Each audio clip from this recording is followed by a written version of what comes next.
To this Bernie and Hillary show up in New Hampshire today with Bernie Sanders campaigning with his former rival and making, of course, a major announcement. I intend to do everything I can to make certain she will be the next president of the United States. I have come here to make it as clear as possible as to why I am endorsing Hillary Clinton. New Heights Communications President Christy Setzer and the Democracy for America Communications Director Neil Sroka, they both join us now to weigh in on this. I think Neil's just talking to you about the fact that you'd been a Bernie guy, right? And that well, he came out, he did what we thought he was going to do today. Where does he help? The new poll just came out, shows Hillary struggling again with young people, pretty much across the board. Was this enough today? Will this help her? Listen, today alone is not enough, but the exciting thing is what's happened over the last few weeks.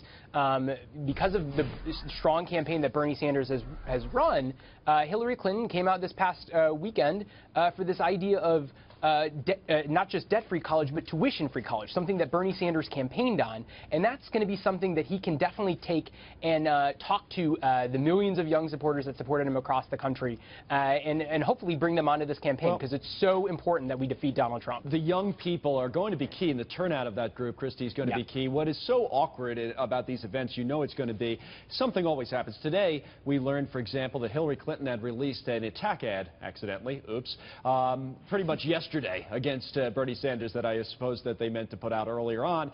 I mean, these two don't see eye to eye on a lot of things, but do you think he did enough today to help her out? I do, and as Neil said, of course, today is not going to be the end of it. Look, I mean, the comparison to 2008 is a really easy one because, you know, in that election, President Obama and Hillary Clinton were actually much closer in votes. You know, they'd both gotten 18 million votes, and there was a lot of anger from Hillary's supporters in that year.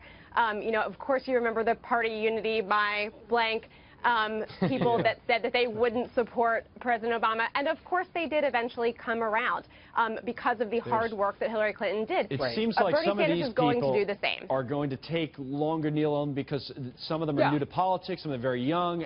They were really committed to Bernie Sanders. I mean, could her running mate selection maybe help in that regard? Listen, I think everything is going to be necessary to make sure that Bernie Sanders supporters aren't just behind the ticket, but excited about the ticket, so that they get out and knock on doors and make phone calls we need to win elections.